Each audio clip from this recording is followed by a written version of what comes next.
The Buffalo Soldiers. A new army. Black soldiers have a long history in the United States. During the Civil War, for instance, more than 170,000 black soldiers fought for the North to end slavery in the South. After the Civil War ended in 1865, the U.S. Army formed the first peacetime regiments of black soldiers. These regiments would come to be known the Buffalo Soldiers. Former soldiers, former slaves, and other black men joined. The army presented them with new opportunities. As a former farmer, Carlos Creek said, "I got tired of looking mules in the face from sunrise to sunset." Although the Civil War ended slavery in the United States, black people still faced discrimination. It was hard for them to find work. When they did, they were often paid less than white workers or weren't paid at all. Black people often weren't allowed to live in the same places as white people. It was also hard for black people to gain an education. In 1866, the army paid black soldiers the same as white soldiers, $13 per month.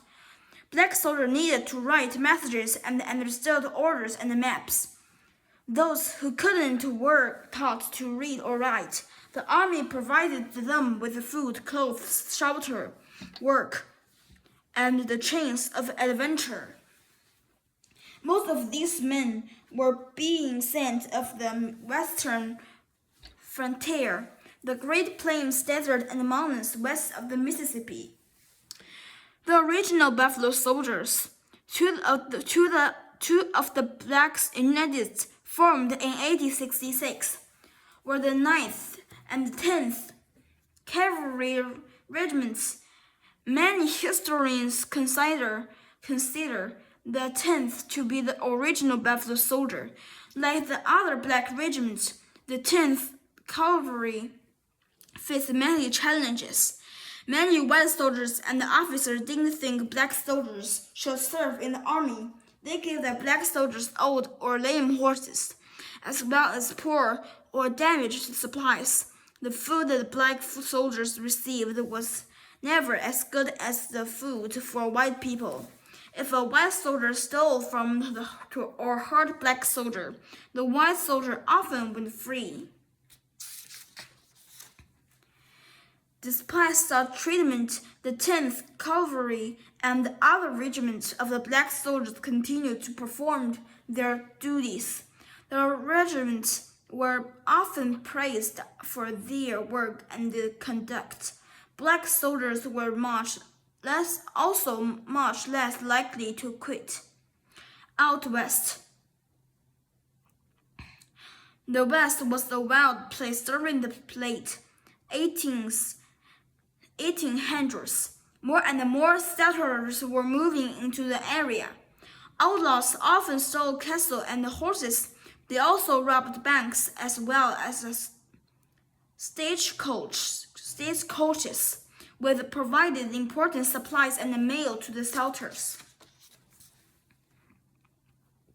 Meanwhile, the growing United States pushed Native Americans off lands they had lived on for thousands of years. The U.S. government forced different Indian tribes to make deals. The government ordered them to move to poor land on reservation, but promised them food and other supplies. The government did not keep its promises. The broken deals angered Native Americans. Some tribes began attacking soldiers and the settlers taking back land and supplies. Regiments of black soldiers were ordered to protect settlers, towns, and supplies from outlaws and Native Americans. Yet, because of their skin color, the black soldiers were not often welcome in towns. Between 1866 and 1865, the 10th Cavalry was stationed in different places around Kansas and Indian Territory, now Oklahoma. It was during this time that they earned the name Buffalo Soldiers. The name came from Native Americans Comsey Comanche gave the 10th the name, while others said it was the Kansas. One story is the name came from the black soldiers' hair being similar to the dark, woolly hair between the buffalo horns. Other stories said the name came from the black soldiers' strength in the battle, which likes trapped buffaloes. Wherever the name came from, all regiments of black soldiers soon adopted it. The 9th and 10th Cavalry's combined. In 1875, the 10th Cavalry was sent to Texas. There it joined the 9th Cavalry. All at the time, the government was trying to force the Apache tribes to move on to reservations in Arizona. The Apaches knew the government would not keep its promises. Also, they didn't want to live in poor land and far from their home. Some Apaches fought back. The 9th and 10th Cavalries were ordered to stop Apache attacks. The 10th Cavalry remained in the Southwest for years, trying to bring cavalry was sent north into Indian Territory. There they fought outlaws and settlers who were trying to take land set aside for Native Americans. For more than 20 years, the 9th and the 10th served on the frontier from Texas to Montana. The Buffalo Soldiers earned 14 medals of honor between 1817 and 1890. The Medal of Honor is the highest award a U.S. soldier can earn. Later survive. In 1898, the Buffalo Soldiers fought in the Spanish-American War. They took part in many battles and earned 5 medals of honor. Even so, some leaders in the U.S. Army still thought black soldiers were unable to perform as well as white soldiers. Between 1899 and 1904, the Buffalo Soldiers worked as park rangers in several California national parks. They built roads and trails, fought forest fires, and stopped people from hunting animals and stealing timber.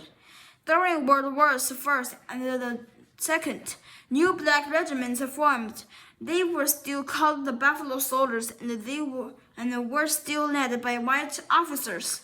They were kept separate from white soldiers until the Korean War, when they were mixed in with other units. The Buffalo Soldiers' legacy. History remembered the Buffalo Soldier as those men who took on tough jobs, although they were often treated poorly and often faced discrimination. They fought to prove they were good at the jobs. Their bravery and survival are an important part of American story.